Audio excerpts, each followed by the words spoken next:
স্বাধীন রাষ্ট্র প্রায় ১৯৫টি, মুসলিম রাষ্ট্র প্রায় ৫৭টি, ওআইসিভুক্ত মুসলিম রাষ্ট্র প্রায় ৬৫টি।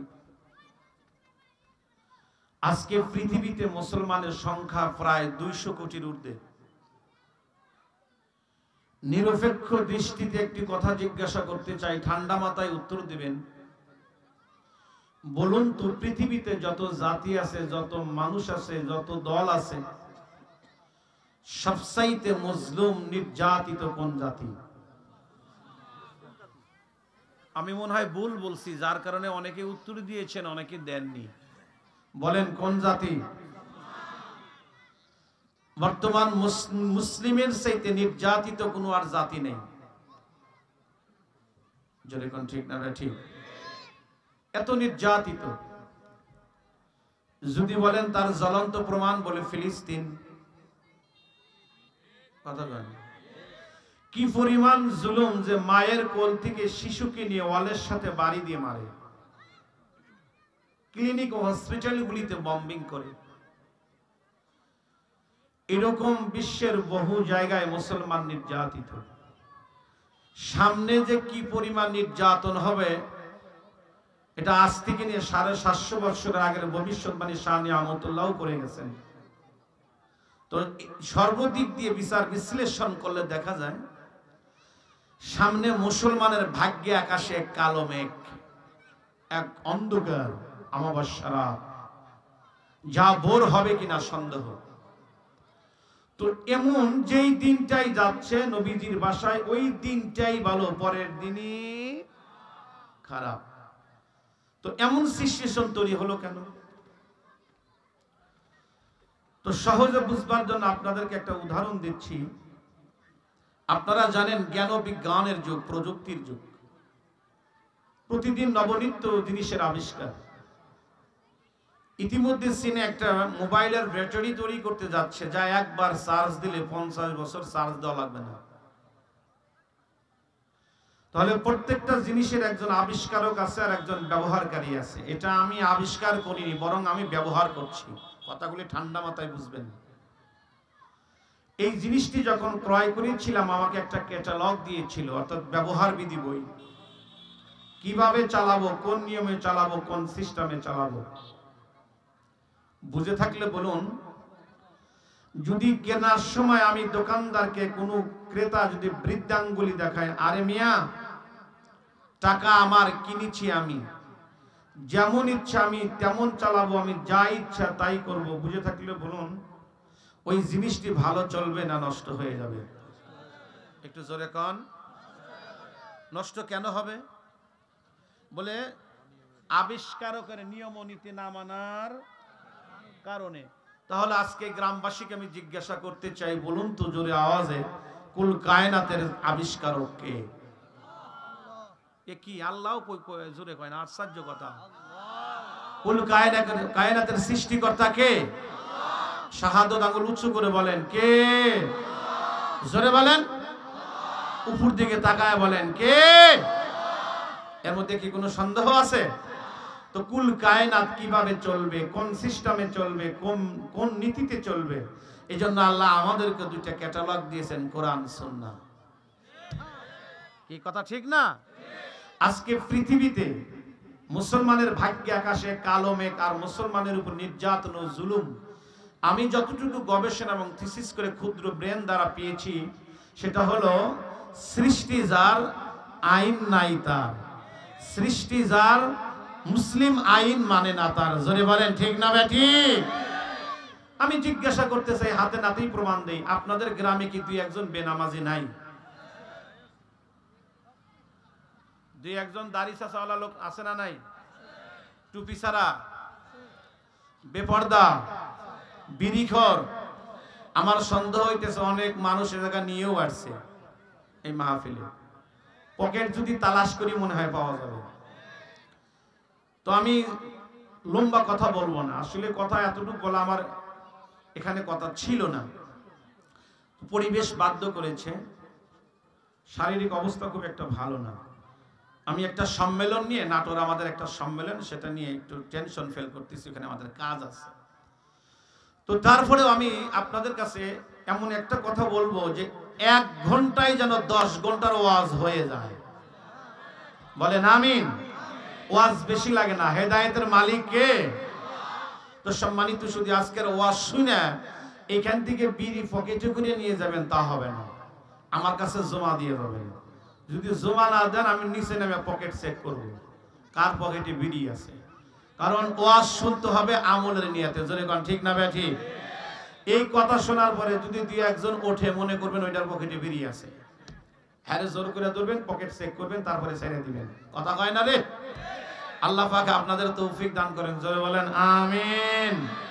তো অশান্তির মূল কারণ কোরআন সুন্নাহ ছেড়ে দেওয়া। বলেন কোরআন সুন্নাহ ছেড়ে দেওয়া, আল্লাহর সাথে সুসম্পর্ক না থাকা। কথা কন আল্লাহর সাথে সুসম্পর্ক না থাকা, আল্লাহর সাথে আল্লাহর পরিচয় না থাকা। জিজ্ঞাসা করতে চাই আপনাদের কাছে, বলুন আল্লাহর পরিচয় আমাদের দরকার আছে না নাই? আল্লাহকে চেনা দরকার আছে না নাই? আল্লাহ পাইলেন তো সব পাইলেন, আর কোনো কিচ্ছু দরকার নেই। আমাকে এই নসিহতটা করছিলেন অনেক বছর আগে, বর্তমান শাহী জেলখানায় যিনি বন্দী আল্লামা মামুনুল হক দামাত বরকাতুম, তার বাবা শাইখুল ইসলাম আলহাজ হযরত মাওলানা শাইখ রহমাতুল্লাহ, নাম না বললাম, শাইখ রহমাতুল্লাহ আমাকে এই নসিহতটা করছিলেন। হযরতের পার কাছে যখন বসলাম আমি বললাম, হযরত আমি একটা নসিহত চাচ্ছি, কারণ হাজার হাজার আপনার ছাত্র, আমার এমন একটা নসিহত করুন যাতে আমিও বলতে পারি আমি আপনার ছাত্র। তো হযরত বললেন সামনের দিকে তাকাও। তো সামনের দিকে তাকিয়ে দেখি একটা কাগজে লিখে রাখছে, ছেলেরা তুমি দুনিয়ার সব পাইছো, আল্লাহকে পাওনি, তুমি কিচ্ছু পাওনি। তুমি দুনিয়ার কিচ্ছু পাওনি, তুমি আল্লাহকে পেয়েছো, তুমি সব পেয়েছো।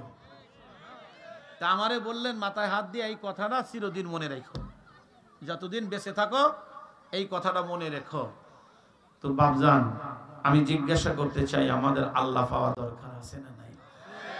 আল্লাহর পরিচয় জানা দরকার আছে না নাই? কেন কেন কিভাবে পাওয়া যায় পরে, আগে জিজ্ঞাসা কেন। দেখেন আল্লাহ আমাদের এত কাছে, আমি যদি বিস্তারিত বলতে যাই আশ্চর্য হয়ে যাবেন যে আমার আল্লাহর এত দয়া এত মায়া, আমার আল্লাহ বান্দা ছাড়া কিছুই বোঝে না, বান্দাই তার টার্গেট। ওহুয়া মাআকুম আইনামা কুনতুম। আল্লাহু আকবার, জোরে বলেন। এই আয়াতের তরজমা করার আগে আমি বুঝাইতে চাই, দুনিয়ার যে যাকে যতই ভালোবাসুক, যে যত বড়ই প্রেমিক হোক, সবসময় প্রেমিকাকে বুকে ধারণ করে রাখে না। কথা কয় না রে? আপনার বিবি আপনাকে যতই ভালোবাসুক, এক বালিশে মাথা রেখে যতই ঘুমান, তাই দিকে কি সবসময়? কোন মানুষ সবসময় তার আপনজনকে নিয়ে থাকে না। মালিক বলেন আমি এমন আকরাম, তুমি যদি আসমানেও থাকো, তুমি যদি মহাশূন্যেও থাকো, তুমি যদি জমিনেও থাকো, তুমি যদি গাছেও থাকো, মাঠেও থাকো, তুমি যেখানে যে অবস্থায় থাকো না কেন, অহুয়া মাকুম, আমি আল্লাহ সর্বদা সব সময় তোমার সাথেই থাকি। আরো আশ্চর্য কথা হলো, দুনিয়ার মানুষ স্বার্থের একটু ব্যাঘাত ঘটলে ভেঙে যায়। কথা কয় না? অনেক সময় যে স্বামী স্ত্রীর জন্য এত কোরবানি করে, অনেক সময় এই স্ত্রীও স্বামীকে সালাম দিয়ে চলে যায়। আমাদের দেশে কিন্তু এ ধরনের ঘটনা নাই। অনেক সময় নেতার কাছ থেকে কর্মীরাও চলে যায় মূল্যায়ন না করার কারণে, দল পদত্যাগ করে অন্য দলে যোগ দেয়। কথা কন? আমাদের দেশে এরকম নেতাই নাই আল্লাহর রহমতে। দেখছেন? তাইলে বোঝা গেল মূল্যায়ন না করলে একজন আর একজনের কাছ থেকে সরে যায়। মালিক বলেন তোমাদের এত নাফরমানি, তোমাদের এত গুনাহ, অথচ জমিনে তোমাদের বেঁচে থাকার জন্য আমি আল্লাহ যত নিয়ামত দিয়েছি, এই নিয়ামত ভোগ করার পরেও তোমরা নাফরমানিতে লিপ্ত, নাফরমানি করার পরেও আমি আল্লাহ তোমাদেরকে ছেড়ে কোথাও যাই না। আল্লাহু আকবার বলেন। আরো আশ্চর্য কথা হলো, মানুষ অন্যায় করলে জেল দেয়, দেয় কি দেয় না? ক্রসফায়ার দেয়, দেয় কি দেয় না? ফাঁসি দেয়, দেয় কি দেয় না? আজীবন কারাদণ্ড দেয়, দেয় কি দেয় না? অথচ মালিক কি বলে দেখেন, قُلْ يَا عِبَادِيَ الَّذِينَ أَسْرَفُوا عَلَى أَنفُسِهِمْ لَا تَقْنَطُوا مِنْ رَحْمَةِ اللَّهِ। আল্লাহু আকবার জোরে বলেন। এ বান্দা, তোমার যত নাফরমানি থাক, তোমার যত গুনাহ থাক, তুমি যতই গুনাহ করো, তারপরেও আমি আল্লাহ তোমার দিকে তাকায়া থাকি। একবার যদি খালি বলতে পারো, আল্লাহ আমি যা করছি ভুল করছি, মাফ করে দাও, সব মাফ। বলেন তো আল্লাহ কত ভালোবাসে বান্দাকে। অর্থাৎ আল্লাহ পাক বান্দা ছাড়া কিছুই বোঝে না। যে আল্লাহ আমাদেরকে এত ভালোবাসেন, ওই আল্লাহর পরিচয় জানা দরকার আছে না নাই? ওই আল্লাহরে পাওয়া দরকার আছে না নাই? হে আল্লাহ, আমি মুসাফির হিসাবে দোয়া করতেছি, আমার সামনে যারা এসেছে বসেছে, এ ভাঙ্গা হৃদয়ে দুটি কথা। আল্লাহ, আমার একটা শ্রোতাকে তুমি মাহরুম করিও না। আমার শ্রোতাদেরকে তুমি তোমার পরিচয়টা ভিক্ষা দাও। কি যে মজা আছে আল্লাহ পাওয়ার মধ্যে, কেমনে বুঝাই?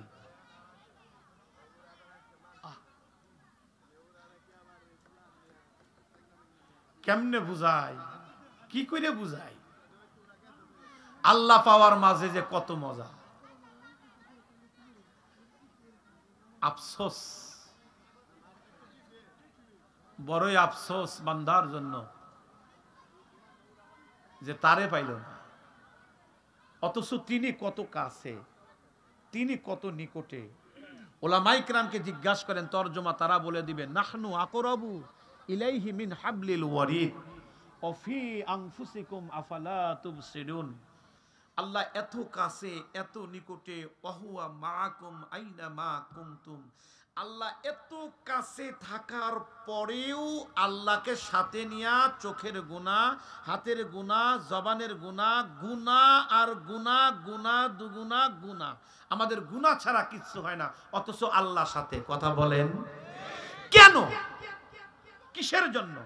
সহজে বুঝবার জন্য একটা উদাহরণ দিচ্ছি। আজ থেকে নিয়ে বহুদিন আগে এক দিনদার বাদশা ছিল। এই বাদশার নাম ছিল সুলতান মাহমুদ গজনবী, বড় আল্লাহওয়ালা বাদশা। উনি রাতকে 3 ভাগে ভাগ করছিলেন। খুব ভালো করে শুনবেন, আমার বিশ্বাস শেষে চোখের পানি রাখতে পারবেন না। এক ভাগ ঘুমাইতেন, এক ভাগ জেগে জেগে ইবাদত করতেন, আর এক ভাগ নিজেই ঘুরে ঘুরে প্রজাদের খোঁজ নিতেন, যাতে আমার দেশে কোনো চুরি না হয়। আমি জিজ্ঞাসা করতে চাই, আমার দেশে চুরি হয় কি হয় না? জোরে হয় না? এটা সবচেয়ে মারাত্মক ব্যাধি। কথা বলেন। চোর আবার 3 প্রকার। একটা আছে ছেঁচড়া চোর, একটা মাধ্যমিক চোর, মধ্যম চোর, আর একটা আছে ভিআইপি চোর। ছেঁচড়া চোর তারা জুতাও চুরি করে। জীবনে শুধু আমাদের এই সভাপতির জুতাই হারায় নাই, হারাইছে। তাহলে বোঝা গেল কিছু আছে ছেঁচড়া চোর যারা জুতাও চুরি করে, আর কিছু আছে মধ্যম চোর, এরা আবার পিস্তল লাগায়া চুরি করে। আমার জীবনে 2 বার এরকম হয়েছে। আমাকে ধরছে, তবে নিতে পারে নাই। আল্লাহর শুকর, আল্লাহ কেমনে বাঁচাইছে। আর একটা চোর আছে ভিআইপি, এরা টাইটুই লাগায়া এসি রুমে বসে চুরি করে, তবে এরা আবার কলম দিয়ে চুরি করে। কথা কয় না? এরকম কলম চোর কি আমাদের দেশে আল্লাহ বাঁচাইছে? যে আল্লাহ একটাও রাখে না এই দেশে। সবচেয়ে বেশি আছে।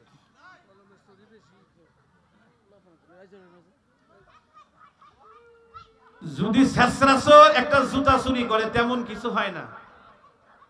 মধ্যম চোর যদি পিস্তল লাগায় চুরি করে তাও কেমন কিছু না। কিন্তু ভিআইপিসির যদি একবার খোঁচা লাগায়, কথা কন, কথা কন, কথা কন। এই বাদশা নিজেই ঘুরতেছে দেখি চুরি হয় কিনা। আল্লাহর কি কাজ। গ্রাম অঞ্চলে একটা গল্প আছে, যে জায়গায় বাঘের ভয় রাত হয়। ওই দিন লাখাই হবিগঞ্জে আমার মাহফিল। বিশাল একটা রাস্তা আছে, একটা মরুভূমির মতো, চতুর্দিকে কোনো বাড়িঘর নেই। একটা রাস্তা ঘুরে আসতেছি, এই রাস্তা ডাকাতি হয়। আল্লাহর কি কাম, রাস্তা ভুল করে ঘুরে ঘুরে রাত 2টায় ওই রাস্তায় ঢুকছি।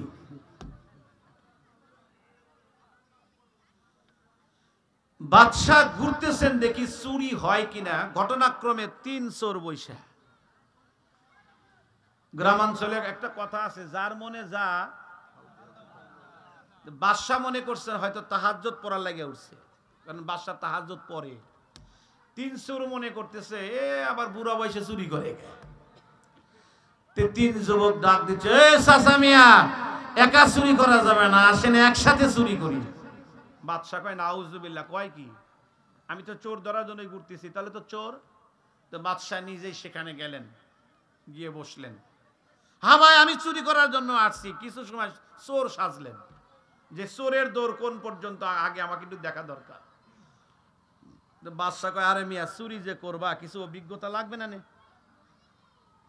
কোন চুরি করতে অভিজ্ঞতা লাগে কি লাগে না? অভিজ্ঞতা লাগবে না, তোমাদের কি অভিজ্ঞতা আছে? এক চোর কয়, আমার ফার্স্ট ক্লাস একটা অভিজ্ঞতা। বলি কি? বলে যে বাড়িতে চুরি করতে যাব, তালা যত মজবুতি হোক, তালা স্পর্শ করব, তালা খুলে যাবে। বাদশাহ কয়, আল্লাহ, এরকম ভিআইপি চোর আমার দেশে? চোরের তো কোনো কলেজ নাই। আর এক চোরকে বলতেছে, তোমার কি অভিজ্ঞতা? সে চোর বলতেছে, আমার একটা অভিজ্ঞতা আছে। বলে কি? বলে যে বাড়িতে চুরি করতে যাব, অনেক বাড়িতে কুকুর থাকে, বুহ বুহ করে, কুকুরের ভাষা আমি বুঝি। বাদশাহ কয়, তুমি তো সুলাইমান আলাইহিস সালামের মতো দেখতেছি, পশু পাখির ভাষাও বোঝো।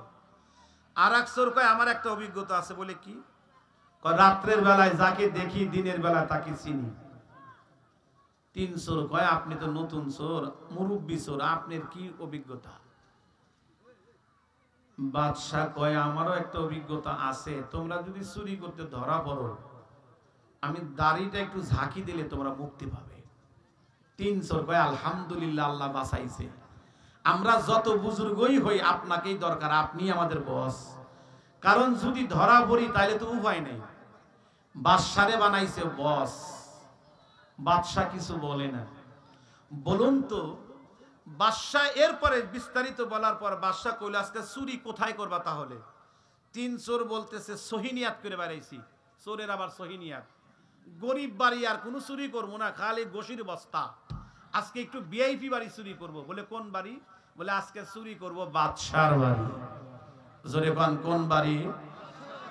বলুন তো, বাদশাহ কোথায়? বাদশাহ এত কাছে, এত নিকটে, তার সাথে, কিন্তু চোরের সিনার মধ্যে বাদশার ভয় নাই। কেন? জোরে কোন না। আমারও আজকে বুঝতে পারছেন? বুঝতে পারছেন? চোরের সিনার মধ্যে বাদশার ভয় নাই। কেন নাই? পরিচয় নাই। জোরে কোন।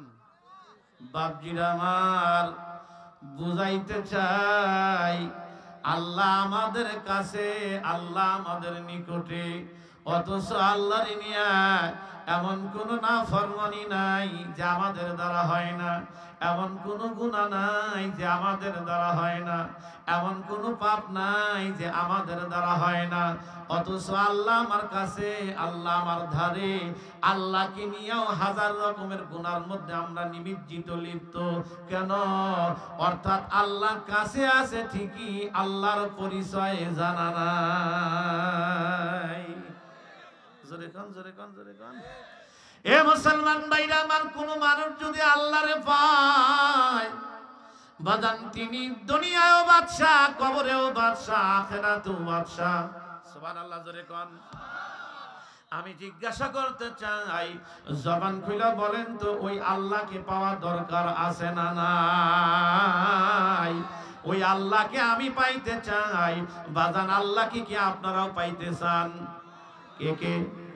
টান টান করে, টান টান করে একটা তাকবীর লাগান।